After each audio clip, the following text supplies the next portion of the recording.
আজকে আমাদের আলোচনার বিষয় হলো মৃত্যুর ভয়, পরকালের জীবন, আখিরাতের শাস্তি এবং জান্নাত জাহান্নাম নিয়ে ইনশাআল্লাহ আজকে আমরা আলোচনা করব এবং শুনব। সম্মানিত উপস্থিতি, ইসলামে পরকাল, আখিরাত, মৃত্যুর ভয়, কবরের জীবন, এটা নিয়ে বিশদ আলোচনা আছে। এগুলো হলো ইমানের অবিচ্ছেদ্য অংশ। পরকালের উপর বিশ্বাস করা এটা ইমানের অবিচ্ছেদ্য অংশ। আজ আমরা পরকালকে কতটুকু বিশ্বাস করি? আসলে বাস্তব অর্থে আমরা পরকালকে, মৃত্যুকে বিশ্বাস করি বলতে নামে মাত্র বিশ্বাস করি। কারণ আমরা যদি আসলে বাস্তবে আমাদের যে কোনো সময় মৃত্যুবরণ করতে হবে, হয়তো এই মুহূর্তেই মৃত্যুবরণ করতে হবে, এই বিশ্বাসটা যদি আমাদের সব সময় থাকতো, এই ইমানটা যদি আমাদের মাঝে সব সময় থাকতো, তাহলে আমরা কোনো অপরাধের সাথে সংস্পর্শ থাকতে পারলাম না, কোনো অপরাধ আমাদের দ্বারা সংঘটিত হলো না।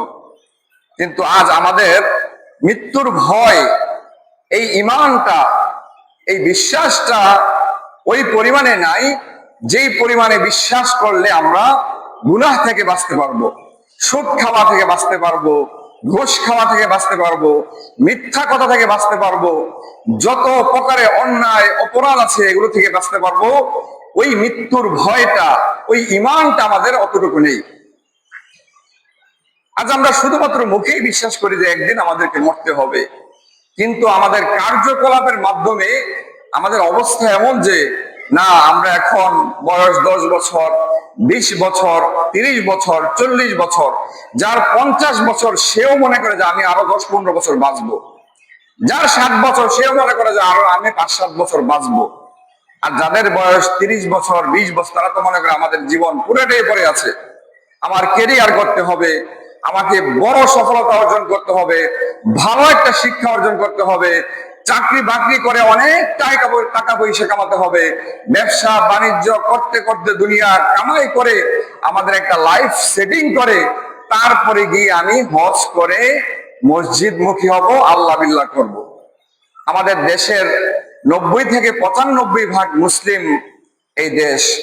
এই 90% ভিতরে আমাদের 80% মানুষের চিন্তা ধারণাই এমন যে আমরা অনেক বছর বাঁচবো, শেষ বয়সে এসে আমি আল্লাহ বিল্লাহ করব, নামাজ ধরবো, সালাত ধরবো। আমাদের অধিকাংশ মানুষের অবস্থা এমন। আমাদের এই চিন্তাটা, এই বিশ্বাসটা শুরু থেকেই নেই। একটা ছেলে, একটা বালক বালিকা যারা প্রাপ্তবয়স্ক হয় তখন থেকে তার উপর সালাত ফরজ হয়ে যায়, তখন থেকে তার উপর ইসলাম তাকে পরিপূর্ণভাবে উদখুলু ফিস-সিলমি কাফা, পরিপূর্ণভাবে ইসলামে প্রবেশ করার জন্য ফরজ হয়ে যায়। কিন্তু তখনও তার ইসলাম সম্পর্কে ন্যূনতম ধারণা থাকে না। সে প্রাপ্তবয়স্ক হওয়ার আগে ইসলাম সম্পর্কে, ইসলামের ফরজ বিধান, তাওহীদ, রিসালাত, আখিরাত, ঈমান, আকীদা, কুফর, শিরক, বিদআত প্রাপ্তবয়স্ক হওয়ার আগে সে এগুলো শিক্ষা অর্জন করে শেষ করতে পারে না।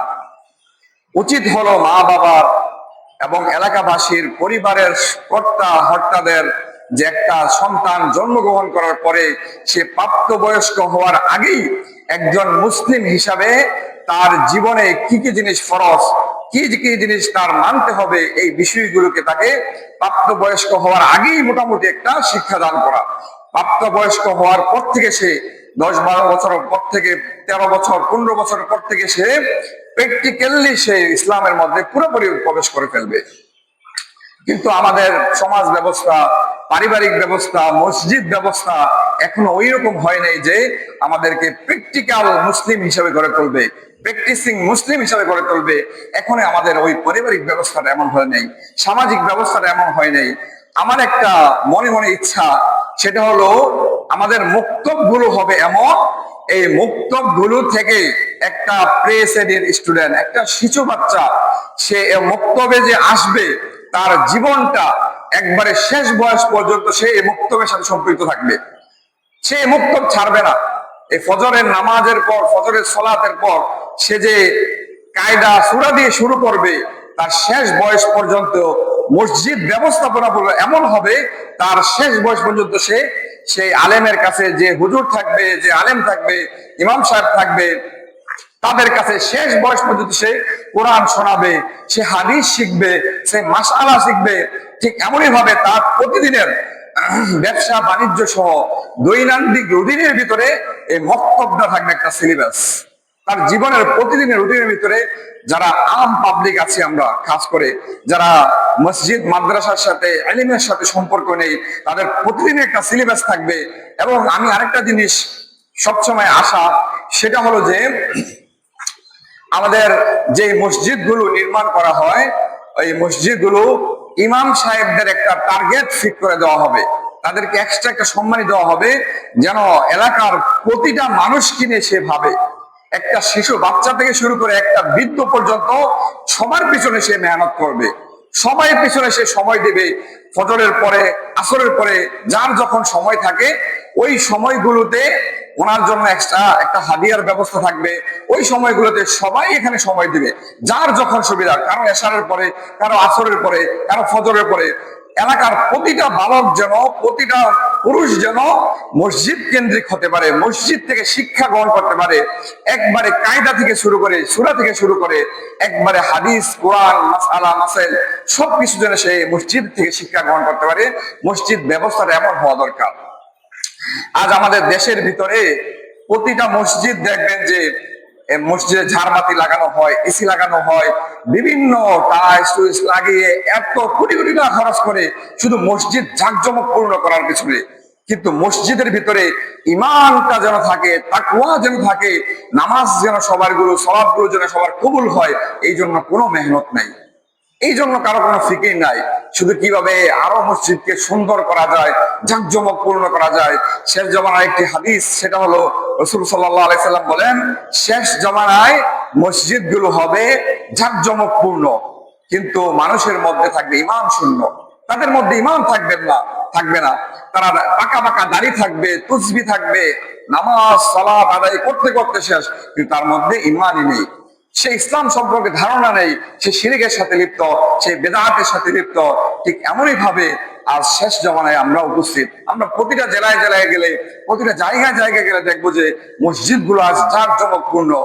মসজিদের মেইন যে লক্ষ্য উদ্দেশ্য, এই মসজিদ থেকে একটা সমাজ ব্যবস্থাপনা হবে, এই মসজিদ থেকে একটা শিশু থেকে শুরু করে একটা বৃদ্ধ পর্যন্ত তার জীবনটা কিভাবে পরিচালিত হবে এইখানে শিক্ষা দেওয়া হবে।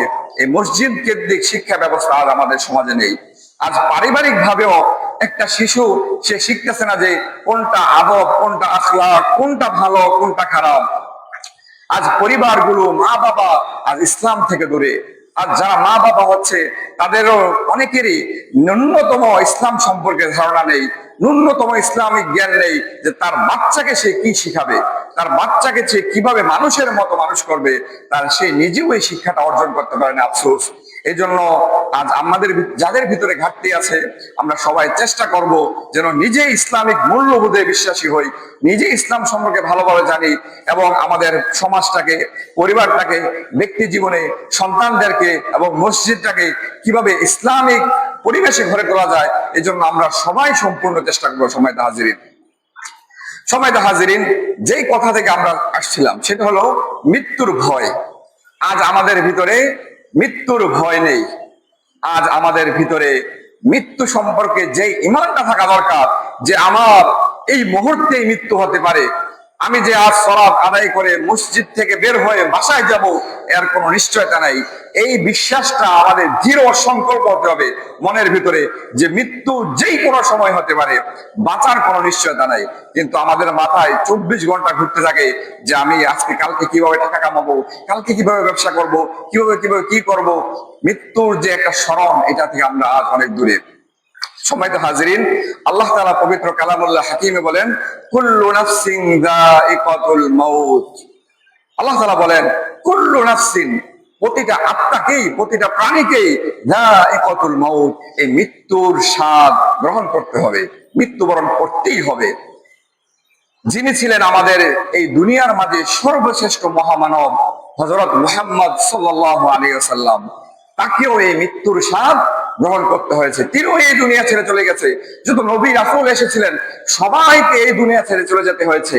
কেউ এই দুনিয়াতে যারা আসছে তারা একবার না একবার এই দুনিয়া ছেড়ে যেতেই হবে। সেই জন্য এই মৃত্যুর ভয়, কুল্লু নাফসিন যায়িকাতুল মাউত, প্রতিটি প্রাণীকেই মৃত্যুর স্বাদ গ্রহণ করতে হবে। মৃত্যুকে ভুলে থাকলেও মৃত্যু আমাদেরকে ভুলে থাকবে না, মৃত্যু ঠিকই আমাদেরকে পাকড়াও করবে। সম্মানিত হাজরিন, রাসূলুল্লাহ সাল্লাল্লাহু আলাইহি সাল্লাম হাদিসে ইরশাদ করেন, আমাদের মৃত্যুর কথা বেশি বেশি স্মরণ করতে বলেছেন, যাতে দুনিয়ার মোহ কেটে যায় এবং পরকালের প্রস্তুতি নেওয়া সহজ হয়। রাসূলুল্লাহ সাল্লাল্লাহু আলাইহি সাল্লাম বলেন, জামে তিরমিজির 2307 নম্বর হাদিস, আকসিরু যিকরা হাদিমিল লাযযাতিল মাউত। রাসূলুল্লাহ সাল্লাল্লাহু আলাইহি সাল্লাম বলেন, আকসিরু, তোমরা অধিক পরিমাণে যিকরা, স্মরণ করো, হাদিমিল লাযযাতিল মাউত, জীবনের স্বাদ, লাজ্জাত, জীবনের স্বাদ বিনষ্টকারী, হাদিমিল, বিনষ্টকারী, জীবনের স্বাদ বিনষ্টকারী, আল মাউত, মৃত্যুকে অধিক পরিমাণে স্মরণ করো। যখন আমাদের মাঝে এই মৃত্যুর কথা মনে হয়, আমি তো মরে যেতে হবে, আমি তো মারা যাব, কেন আমি এই সুদের সাথে লিপ্ত, আমি তো যেই কোনো সময় মারা যাব, কেন আমি গুনার সাথে লিপ্ত, কেন আমার দাড়ি নেই, কেন আমি সুন্নত তরক করছি, কেন আমি ফরজ তরক করছি, কেন আমি দাড়ি কামাচ্ছি, কেন আমি টাকনুর নিচে জামা পড়ছি, কেন আমি হাডুর উপরে হাফ প্যান্ট পরে ঘুরছি। এই বিষয়গুলো যখন আমাদের মাঝে এসে পড়বে, যে মৃত্যুর ভয়, তখন আমরা এই গুনাহগুলো ছাড়তে আমাদের জন্য সহজ হবে। তারপরে আমাদের জীবনে আসবে সওয়াল জবাব, মৃত্যুর পরবর্তী জীবন। জীবনের প্রথম ধাপে শুরু হবে প্রশ্ন উত্তর পর্ব। তখন 3টি প্রশ্ন প্রথমত করা হবে, যে তোমার রব কে, তোমার দিন কি, তোমার নবী কে। যারা এই দুনিয়াতে মার রব্বুকা, এই রবের ইবাদত করে তাওহীদের সাথে থাকতে পারবে, তারাই সেদিন আমল আখলাকের সাথে যারা দুনিয়াতে থাকতে পারবে, তারাই সেদিন উত্তর দিতে পারবে, রব্বি আল্লাহ, আমার রব হলো আল্লাহ। মা দীনুকা, তোমার দিন কি। যারা এই দুনিয়াতে ইসলামটাকে নিজের ধর্ম, ইসলামটাকে, কোরআনটাকে নিজের সংবিধান, নিজের জীবনের চলার গাইডলাইন হিসেবে মেনে চলতে পারবে, কোরআনের প্রতিটা আয়াত, প্রতিটা বিধান, প্রতিটা হুকুম মেনে চলতে পারবে এবং হাদিস অনুযায়ী, সুন্নত অনুযায়ী তার জীবনটাকে গঠন করবে, তখন সে বলতে পারবে, দিন ইয়াল ইসলাম, আমার দিন হলো ইসলাম। মান নবিয়ুকা, তোমার নবীকে। যখন সে রাসূলুল্লাহ সাল্লাল্লাহু আলাইহি সাল্লামের সহিহ সুন্নাহগুলো তালাশ করবে, সুন্নত জেনে আমল করবে, সুন্নত ছাড়া কোনো বিদআতের সাথে সম্পর্ক রাখবে না, রাসূলুল্লাহ সাল্লাল্লাহু আলাইহি সাল্লাম যেটা বলছেন সেটাই করবে, যেটা বলেছেন সেটাই শুনবে, যেটা বলেননি, যেটা করেননি, যেটা করতে নিষেধ করেছেন সেগুলো থেকে বিরত থাকবে, তখনই সে চিনতে পারবে যে তার নবী হলো নবী উনা মুহাম্মদুর রাসূলুল্লাহ সাল্লাল্লাহু আলাইহি সাল্লাম। তখনই সে বলতে পারবে যে আমাদের নবী, আমার নবী হলেন হযরত মুহাম্মদ মুস্তাফা সাল্লাল্লাহু আলাইহি ওয়াসাল্লাম। সম্মানিত হাজিরিন, কবরের কঠিন জীবন। আমরা এই কবর, দুনিয়াতে যেতে হবে এবং কবরেও থাকতে হবে। আমাদের সবার সামনে এই জীবনটা রয়ে গেছে। আজ আমরা কবরের কোনো চিন্তা নেই, আখিরাতের কোনো ভাবনা নেই, দুনিয়াতে চলছি তো চলছি, হঠাৎ করে একদিন মারা যায়, মনে করলাম যে শেষ, মরার পরে আমি দুনিয়ার এই পেরেশানি, এত ঝাই ঝামেলা, ঝগড়াঝাটি, সবকিছু থেকে মুক্ত হয়ে গেলাম, মরে গেলাম তো বেঁচে গেলাম। কিন্তু আসলে কি বাস্তবিক কথা? আমরা মরে গেলাম তো বেঁচে গেলাম না, মরার পরেই আপনার শুরু হবে আখিরাত জিন্দেগি, মরার পরেই শুরু হবে আপনার চিরস্থায়ী জীবন, যে জীবন কোনো সময় শেষ হওয়ার নেই। তাদের জন্য সৌভাগ্য, যারা দুনিয়া থাকতে মৃত্যুর কথা স্মরণ করেছে, যারা দুনিয়া থাকতে আখিরাতকে বিশ্বাস করেছে, আখিরাতের জন্য সামান কামাই করেছে, মৃত্যুর পরের জীবনটা হবে তাদের জন্য সুখময়, সুখের জীবন। আর যারা এই দুনিয়া থাকতে শুধু দুনিয়াই করে গেছে, আখিরাতের সময় দেওয়ার সময় নেই, আখিরাতের বিষয়ে চিন্তা করার সময় নেই, আমল করার সময় নেই, সালাত আদায় করার সময় নেই, দুনিয়াবি জীবন নিয়ে এমন পরিবারে ব্যস্ততা শেষ করতে করতে সে দুনিয়া ছেড়ে চলে গেছে, তাদের জন্য কঠিন অন্ধকার গহীন কবর, যে কবরে কোনো আলো নেই, বাতি নেই, কোনো শ্বাস নিঃশ্বাস ফেলার কোনো জায়গা নেই, গহীন কঠিন কবর। আমরা যদি চিন্তা করি আমাদের 5 মিনিট কারেন্ট না থাকলে, ফ্যান না থাকলে কত গরমে অস্থির, একটু সূর্যের আলো রোদের ভিতরে গরমে আমাদের সহ্য হয় না, কিন্তু এই কবর কঠিন অন্ধকার গহীন কবরে আমাদেরকে থাকতে হবে। শুধুমাত্র এতটুকু শাস্তি আমাদের জন্য যথেষ্ট যে অন্ধকার, আলো নেই, বাতি নেই, সাথী নেই, ঘর এমন একটি অন্ধকার গহীন কবর, এটার ভিতরে আমাদেরকে ফালিয়ে রাখাই আমাদের সবচেয়ে বড় শাস্তি। এছাড়া তো আরো অসংখ্য শাস্তি আমাদের জন্য রয়েছে যারা এই গুনাহ করতে করতে মৃত্যুবরণ করবে। সম্মানিত হাজিরিন, রাসূলুল্লাহ সাল্লাল্লাহু আলাইহি সাল্লাম অন্য এক হাদিসে জামি তিরমিজির 2460 নম্বর হাদিসে বলেন, ইন্নামাল কবরু রাউদাতুম মির রিয়াদিল জান্নাহ আও হুফরাতুম মিন হুফারিন নাইরান। রাসূলুল্লাহ সাল্লাল্লাহু আলাইহি সাল্লাম বলেন, ইন্নামাল কবরু, নিশ্চয়ই কবর হলো, রাউদাতুম মির রিয়াদিল জান্নাহ, জান্নাতের বাগানগুলোর মধ্যে একটি বাগান হবে। যেমন আমরা রওজা শরীফ বলি, রওজার আথার, সেটা কোথায়? মসজিদে নববীতে একটা জায়গা আছে, সেটা হলো রওজাতুল জান্নাহ, জান্নাতের একটি বাগান সেটাকে বলা হয়। এটা কোনটা? মসজিদে নববীতে যেটা। আর মসজিদে নববীর পাশে রাসূলুল্লাহ সাল্লাল্লাহু আলাইহি ওয়াসাল্লাম যেখানে শায়িত আছেন সেটা হলো তার মাকবারা, তার কবর, তিনি যেখানে শায়িত আছেন সেটা কিন্তু রওজা না। রওজা হলো যেটাকে রাসূলুল্লাহ সাল্লাল্লাহু আলাইহি ওয়াসাল্লাম নিজে বলে গিয়েছেন যে রাউজাতুম মির রিয়াজিল জান্নাহ। ঠিক আছে, এই যে দুনিয়ার মধ্যে একটা জান্নাতের টুকরা হলো মসজিদ নববীর বাম পাশে রাসূলুল্লাহ সাল্লাল্লাহু আলাইহি ওয়াসাল্লাম যেখানে শায়িত আছেন, এটার পাশেই যে স্থানটা, এটা হলো জান্নাতের একটা টুকরা। ঠিক এমনই ভাবে আমরা যারা মৃত্যুবরণ করব, মৃত্যুর পরবর্তী সময় যারা ভালো নেক আমল করে যাবে, তাদের জন্য রাসূলুল্লাহ সাল্লাল্লাহু আলাইহি ওয়াসাল্লাম বলেন, ইন্নামাল কবরু রাউদাতুম মির রিয়াদিল জান্নাহ, তাদের জন্য কবরটা হবে একটা জান্নাতের টুকরা। সুবহানাল্লাহ। এবং আমরা যারা গুনাহ করতে করতে মারা যাব, আখিরাতের কথা কোনো চিন্তা করব না, সুদ, ঘুষ, শিরিক, বেদাত, যত প্রকারের গুনাহ আছে, আল্লাহর আইন না মেনে, হুকুম না মেনে, মদের লাইসেন্স দেওয়া শুরু করে যত প্রকারের অনিয়ম ও শৃঙ্খলা আছে, ইসলামকে বিদ্বেষমূলক কথা বলা থেকে শুরু করে যত রকমের ইসলাম বিদ্বেষী আমরা কাজ করি, এই কাজগুলোর দ্বারা যখন আমরা জাহান্নামে যাব, আমরা কবরে যাব, মৃত্যুবরণ করব, তখন আমাদের কবরগুলো হবে আও হুফরাতুম মিন হুফারিন নিরান, জাহান্নামের একটি গর্তের মতো হয়ে যাবে আমাদের সেই কবরগুলো। সম্মানিত হাজিরিন, জাহান্নাম কি জিনিস, জাহান্নাম কি কি কারণে আমাদেরকে শাস্তি পেতে হবে, আমরা সেই বিষয়ে সংক্ষেপে জানার চেষ্টা করব। জাহান্নামে যাওয়ার জন্য সর্বপ্রথম সবচেয়ে বড় অপরাধ যেটা হলো শিরিকের গুনাহ।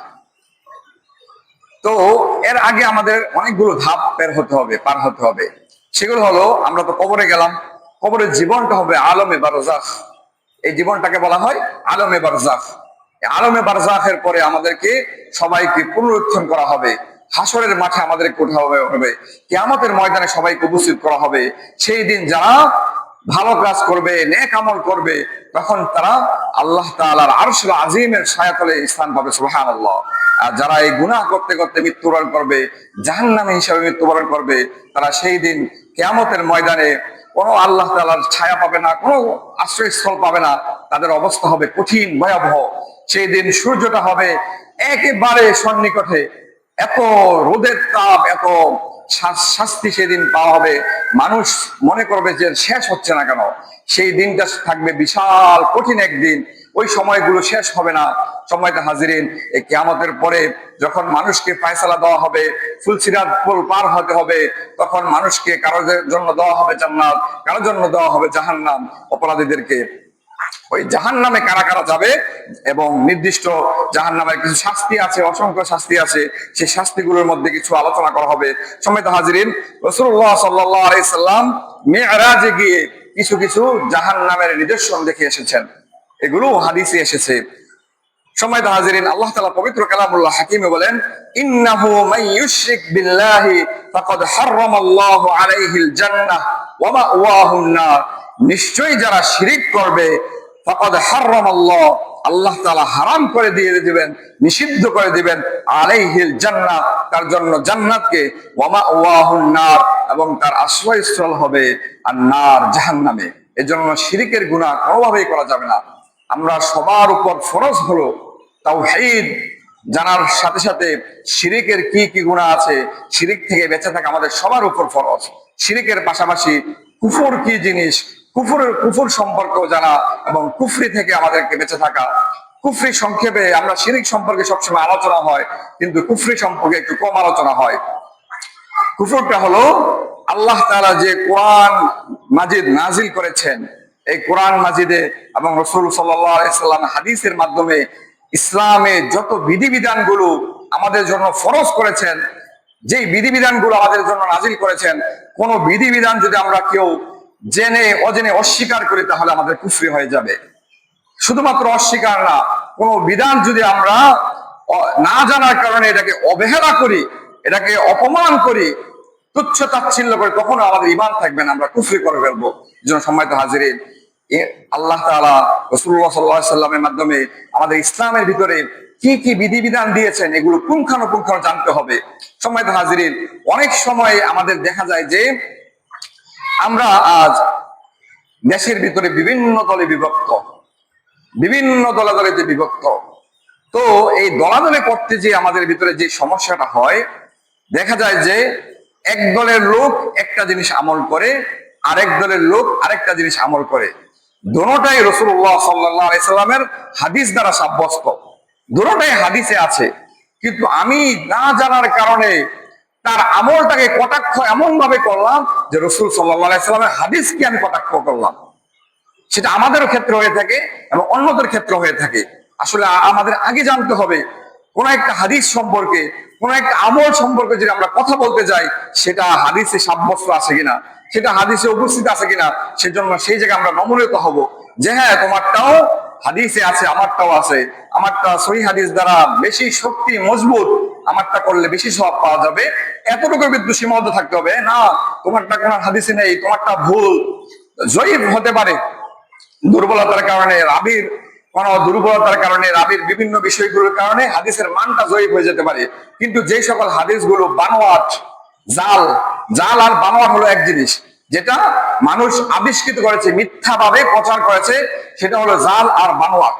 কিন্তু জয়ীফ যে হাদিসগুলো, এটাও অনেক ক্ষেত্রে বিভিন্নভাবে হাসান লিগাইরিহি, কিছু কিছু হাদিসগুলো বিভিন্ন রেওয়াত থাকার কারণে, বিভিন্ন একজন রাবি এই হাদিসটা বলছে, তার স্মরণ শক্তি কম, ঠিক আছে, বিভিন্ন সমস্যার কারণে হাদিসের, তাই এই হাদিসের মানটা হয়ে গেছে জয়ীফ। এবং আবার অন্যান্য হাদিস বিশারদগণ অন্যান্য বিভিন্ন রেওয়ায়াতের সূত্রে, সনদের সূত্রে হাদিসগুলো বর্ণনা হয়েছে, ওই হাদিস বর্ণনার কারণে এই হাদিসের মানটাও হাসান লিগাইরিহি, হাসান মানে সুন্দর, হাসান মানে গ্রহণযোগ্য, এই হাদিসের মানটাও গ্রহণযোগ্য হয়ে গেছে, ঠিক আছে। তো জয়ীফের হাদিসগুলোর ক্ষেত্রে আমরা কিছুটা নমনীয় থাকবো, আমরা এটাকে জাল বা বানোয়াট হাদিসের মতো মনে করব না। জাল আর বানোয়াট হাদিস হলো যে হাদিসের কোনো ভিত্তি নেই, মানুষ বানোয়াট মিথ্যাভাবে এটা আবিষ্কার করে মানুষের মাঝে ছেড়ে দিয়েছে।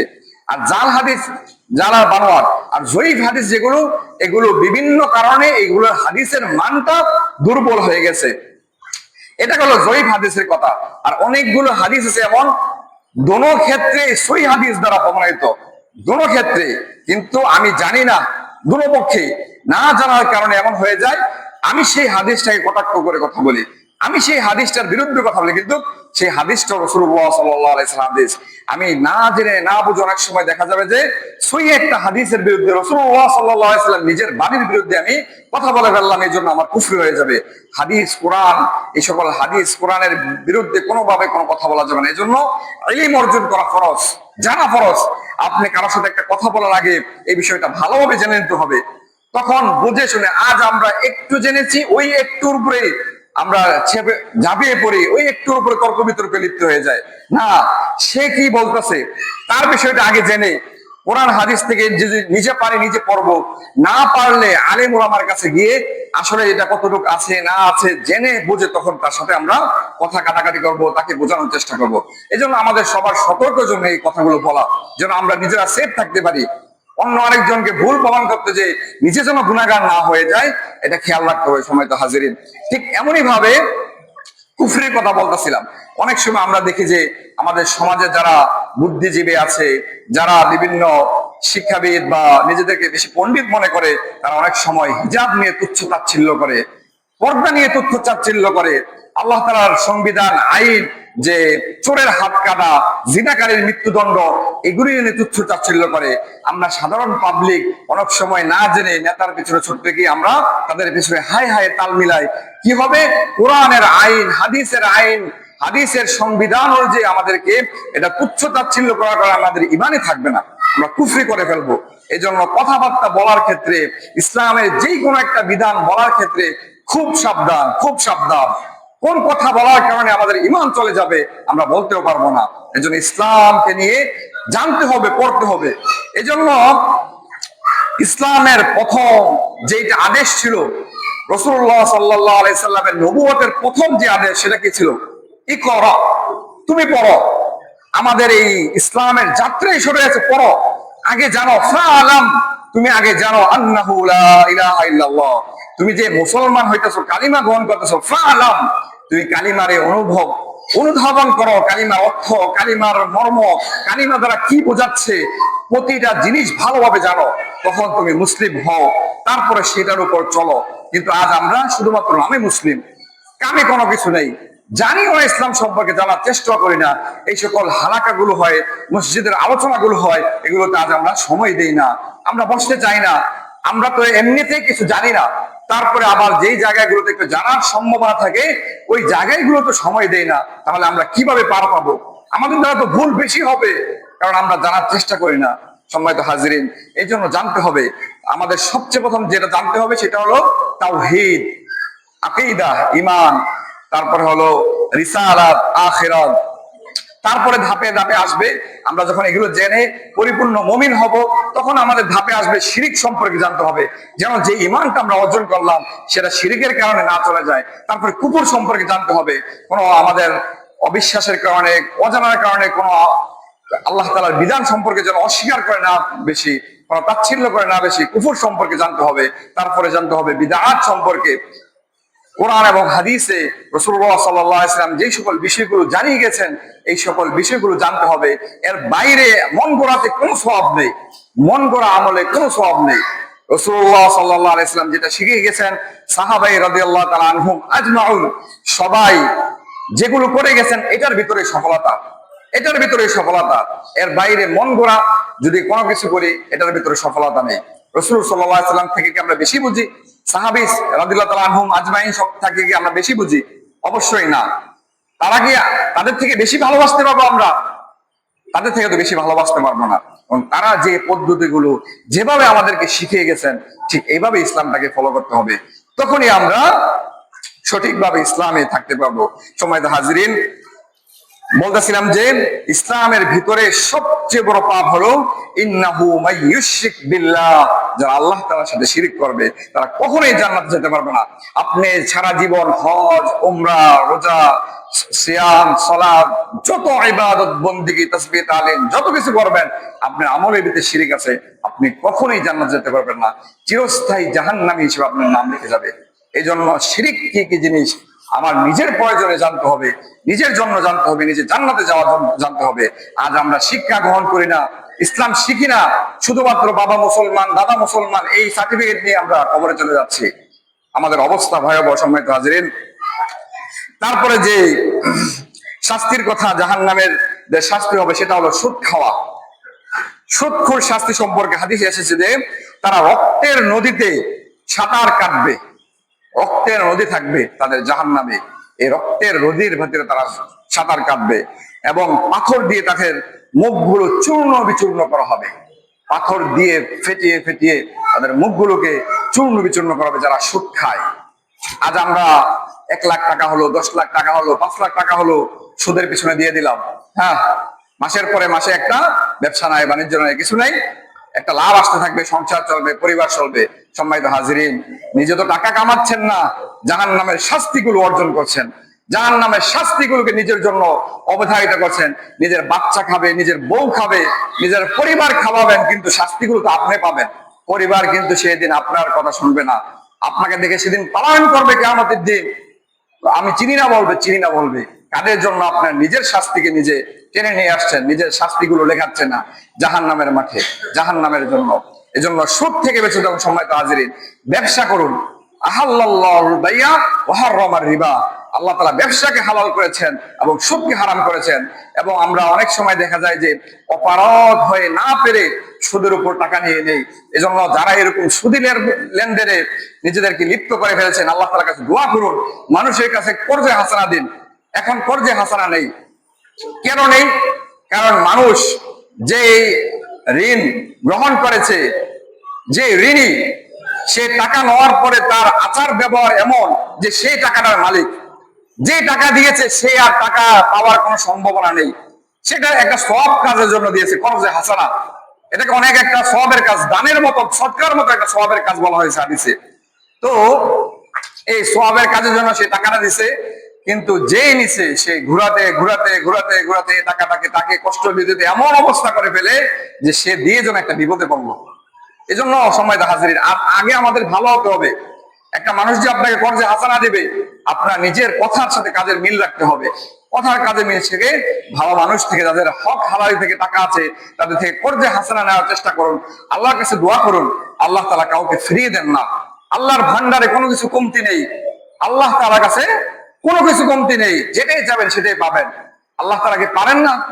আল্লাহ তাআলা সব পারেন, সব পারেন। আমরা বাস্তব জীবনে দেখি, যেটা চাওয়া হয় আল্লাহ তাআলা তাকে মন থেকে আল্লাহ তাআলা দিয়ে দেন, দিয়ে দেন। সুবহানাল্লাহ।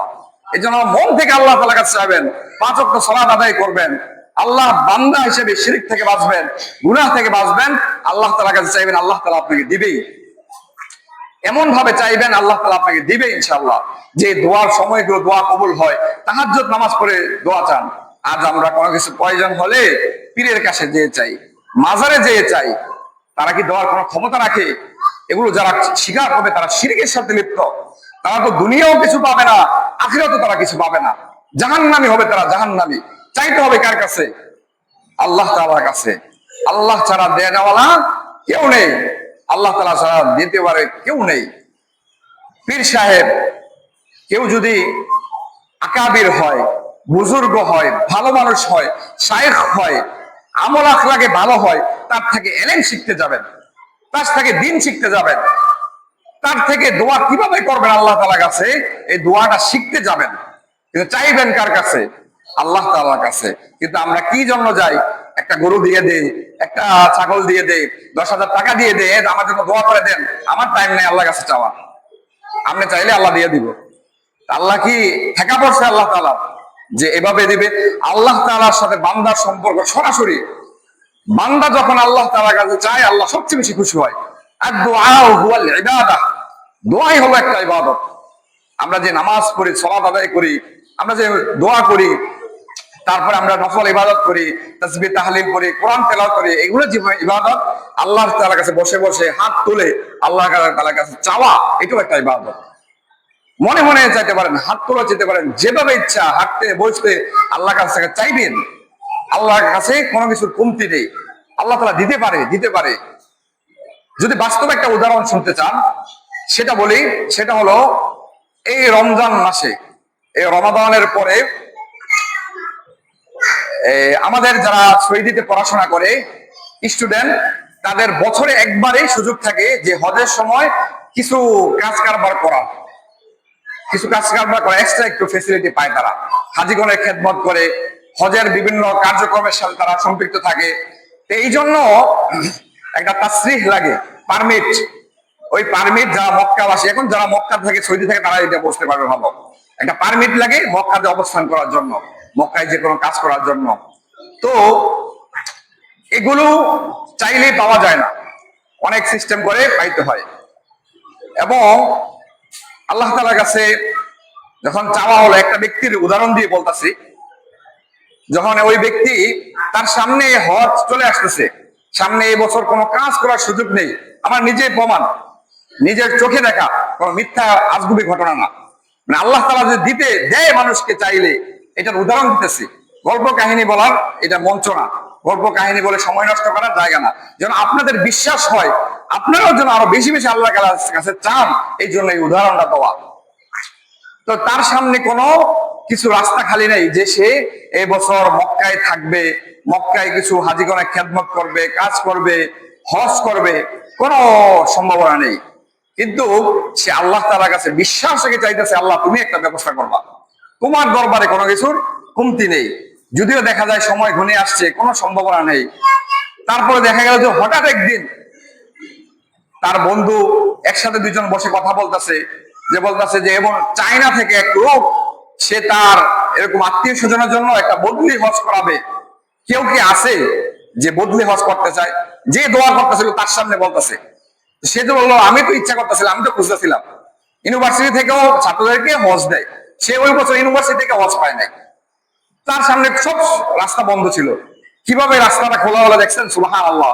সেই বাংলাদেশীও না, ইউনিভার্সিটির কোন শিক্ষক না, ইউনিভার্সিটির মাধ্যমে যে হজটা আছে ওই হজ না, চাই না, অন্য আরেক দেশে আরেক ছাত্র, সে আবার বলছে আরেক বাংলাদেশে আরেক ছাত্রের জন্য সেই প্রস্তাব ঘুরে ঘুরে তার কাছে চলে আসছে।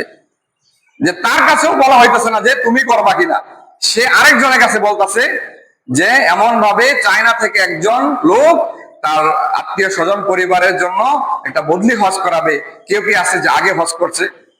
যে সামনে যে চাইতেছিল সে তো বলতেছে আমি তো এটা চাইতেছিলাম। সুবহানাল্লাহ। সে বদলি হজটা পেল, এই বদলি হজের মাধ্যমে সে একটা পারমিট পেল, ওই পারমিটের মাধ্যমে সে আবার বিভিন্ন বড় বড় কোম্পানিতে, সৌদি সংস্থার সাথে বড় বড় রিলেটেড ওই কোম্পানিগুলোতে চাকরির ব্যবস্থা পেল। তার জন্য চতুর্মুখী কাজ খুলে গেল। সুবহানাল্লাহ। যার 1 টাকা ইনকাম করার কোন সোর্স ছিল না, সে লাখ লাখ টাকা ইনকাম করার সোর্স কে বানিয়ে দিলেন? আল্লাহ তাআলা। আল্লাহ তাআলার কাছে কোনো কিছুর কমতি নাই।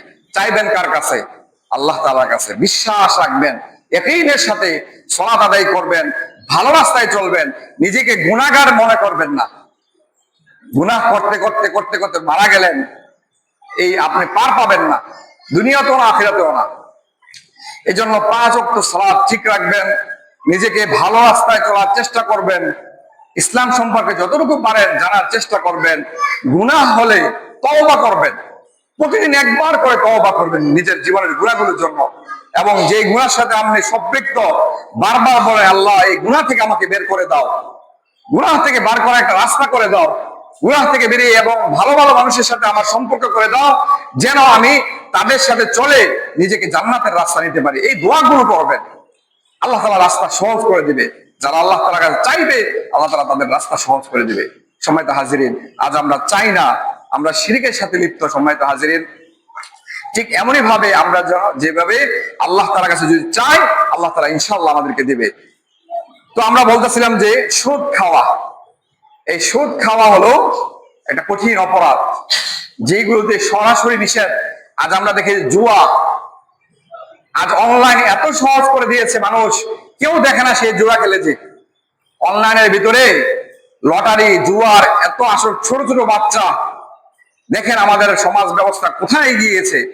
ছোট ছোট 10 বছর, 12 বছর, 15 বছরের বাচ্চা, যার ইসলাম সম্পর্কে শিখার বয়স, যার জীবন শুরু করবে, সে আজ জুয়ার সাথে লিপ্ত।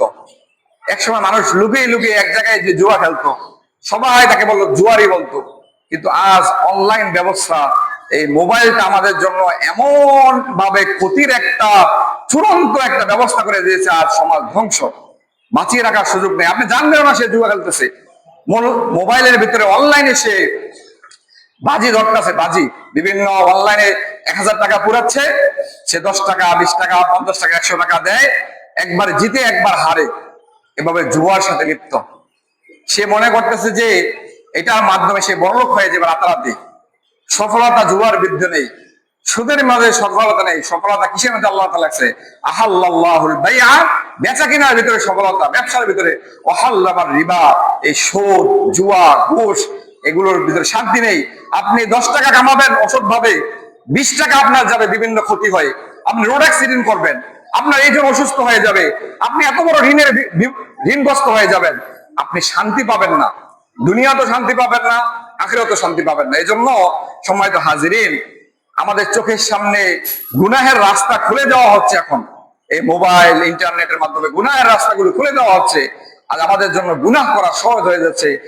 একটা হাদিস আছে, শেষ জামানায় ইমানটাকে ইমানটাকে রাখা এত কঠিন হবে, হাতের মাঝে আগুনের কয়লা রাখা যেমন কঠিন, এর চেয়ে বেশি ইমানটাকে রাখা কঠিন হয়ে যাবে।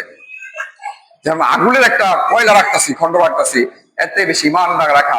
কারণ আমরা প্রতিটা মুহূর্তে গুনাহের লিপ্ত। মোবাইলটা আমাদের জন্য এমন ভাবে গুনাহের একটা কারখানা বলে দিয়েছে, মানুষ চাইলেও ভালো কাজ করতে পারে না। আগে মানুষ একটু অবসর থাকলে হ্যাঁ মুখের গুনাহ করত, যে গীবত শেখায়াত দোকানপাটে বসে গীবত করত। আজ বাঙালির স্বভাব এমন যে নিজের জন্য ভাবে না, নিজে কিভাবে ব্যবসা বাণিজ্য করবো, নিজে কিভাবে ভালো হবো, নিজের সন্তান কিভাবে মানুষ করবো, এই নিয়ে চিন্তা করার সময় কম বাঙালিরা। কি করে আরেকজন কিভাবে সফল হয়েছে, তার সে কি কি খারাপ কাজ করে তার বিরুদ্ধে বিরুদ্ধে মানুষকে বলা। মানুষের পিছনে ছুটতে ছুটতে বাঙালিরা নিজেরা সফলতা পায় না। বাঙালি সব মানুষের স্বভাব মানে সমস্যা হলো এই জায়গায়, নিজেরা নিয়ে কম ভাবে, নিজের চিন্তা নিজে কম করে মানুষের পিছনে পড়ে থাকে। এজন্য আজ আমাদের সফলতা নেই। সময়তে হাজিরিন, সৎ পথে আসতে হবে, সৎ পথে চলতে হবে, তখন আল্লাহ তাআলা আমাদের সফলতা। কারণ মৃত্যু আমাদের যে কোনো সময় আসবে। আমি যে জুয়া খেলতেছি, সুদের সাথে লিপ্ত, ঘুষের সাথে লিপ্ত, এই ঘুষের কারবার করতে করতে আমরা লাখ লাখ কোটি কোটি টাকা কামাচ্ছি। এখন সমাজের সবচেয়ে বড় সমাজ সেবক, সবচেয়ে বড় দানবীর আমি, কিন্তু আমার টাকা সবগুলো হারাম। এই টাকা দিয়ে যা করা হবে সবগুলো ধ্বংস। যে মসজিদে দান করা হবে ওই মসজিদে ঈমান থাকবে না, ওই মসজিদের আমলগুলো কবুল করা হবে না, ওই মসজিদগুলো ঈমান শূন্য হবে। যে মাদ্রাসাগুলো করা হবে ওই মাদ্রাসা গুনাহের কারখানা হবে। কারণ টাকাটা আসছে কোথায়? হারাম সোর্স থেকে। এই জন্য হালালের অনেক গুরুত্ব। সময় তো হাজিরিন, হালাল ভাবে 5 টাকার অনেক বরকত, আর হারামের দুনিয়াতে শান্তি নেই, আখিরাতে শান্তি নেই। এই জন্য হারাম থেকে বাঁচতে হবে যতটুকু পারি। আমি যে আলোচনা করতে, আমি কি সবকিছু বাঁচতে যাই? না না, এই দুনিয়া এমন কঠিন যে সবাই গুনাহের সাথে লিপ্ত। এই জন্য সবাই ইস্তেগফার করতে হবে, সবাই তওবা করতে হবে। আরেকটা জিনিস আমরা সবচেয়ে বড় ভুল করি এই জায়গায়, যে একজন আলেম, একজন হুজুর, সে একটা মানে গুনাহের কাজ করেছে, একটা অপরাধ করে ফেলছে, ওই একজন ব্যক্তির কারণে আজ সমাজ ব্যবস্থা এমন হয়েছে যে পুরো আলেম সমাজটাকে খারাপ বলে দেওয়া হচ্ছে। আল্লাহ তাআলা এবং রাসূলুল্লাহ সাল্লাল্লাহু আলাইহি ওয়াসাল্লাম আলেমদের অসংখ্য সম্মান দিয়েছেন, তাদের মর্যাদা দিয়েছেন। ইন্নামা ইয়াখশাল্লাহু মিন ইবাদিহিল উলামা। আল্লাহ তাআলা বলেছে আলেমরাই হলো আল্লাহ তাআলাকে তার বান্দাদের মধ্যে সবচেয়ে বেশি ভয় পায়। যে একজন আলেমের কারণে কি সকল আলেমরা খারাপ? না। কারণ আজ বর্তমান সমাজ ব্যবস্থা এমন যে একজন মানুষ ঈমান রাখা কঠিন, সে গুনাহের সাথে লিপ্তই হবে। যে লিপ্ত হবে এটা ব্যক্তিগত তার দোষ, তাকে শাস্তির আওতায় করা হবে। এই জন্য গণহারে সকল আলেমকে খারাপ বলে দেওয়া হবে, এটার প্রশ্রয় দেওয়া যাবে না। সম্মানিত হাজিরিন, যখন আলেমদেরকে খারাপ মানুষ জানতে থাকবে, তখন কার থেকে দিন শিখবে, কার থেকে ইসলাম শিখবে? তখন আলেমদেরকে অমূল্যায়ন করবে মানুষ। এখন সমাজ হয়ে যাবে আলেম শূন্য, মর্যাদা শূন্য। তখন এই সমাজের ভিতরে কথা বলবে কারা? যারা চুরি করে, বাটপারি করে, সুদ খায়, তারা গলা উঁচি করে কথা বলে, তাদের কথা মতো মানুষ চলবে। কারণ একজন আলেম খারাপ কাজ করছে, গণহারে মিডিয়া সবাই তাদের বিরুদ্ধে বলতেছে। এখন সবাই হুজুরে খারাপ, হুজুরে সবচেয়ে বেশি খারাপ। এর মানে কি? আমি যে এখানে কথা বলতেছি, আমার কথা আপনারা ওই সম্মানের সাথে শুনবেন না। হ্যাঁ, আমি একটা গুনাহ করতেই পারি, হয়ে যেতে পারে ভুলে, আমার শয়তানের ধোঁকা পেরে সেই গুনাহ যদি করি, বুঝিয়ে দিবেন আমাকে, আমি সেটা থেকে বেরিয়ে চলে আসব। এটা হলো শিক্ষা, এটা হলো বেরিয়ে আসার সময়। কিন্তু ওই একটা গুনার কারণে সে যে 99টা ভালো কাজ করতেছে ওইদিকে তাকালেন না, সেটা তো হলো না। ওই গুনাহ থেকে সে বেরিয়ে আসবে। এবং বর্তমান সমাজ ব্যবস্থা এমন হয়ে গেছে, অনলাইন মোবাইলের যুগ, মানুষ অপরাধ করতেছে, জায়গায় জায়গায় মানুষ অপরাধের সাথে লিপ্ত। এজন্য সম্মানিত হাজিরিন, আলেমদেরকে সম্মান করবেন। যেই নির্দিষ্ট আলেম গুনাহের সাথে লিপ্ত হবে তাকে শাস্তির আওতা করা হবে। এই জন্য গণহারে সকল আলেমকে দোষ দেওয়া যাবে না।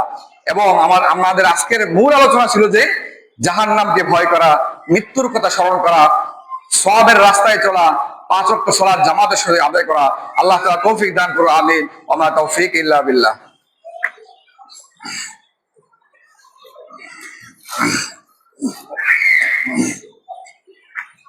إن الحمد لله نحمده ونستعينه ونستغفره ونعوذ بالله من شرور أنفسنا ومن سيئات أعمالنا. من يهده الله فلا مضل له ومن يضلله فلا هادي له. وأشهد أن لا إله إلا الله وحده لا شريك له. وأشهد أن سيدنا ونبينا وحبيبنا ومولانا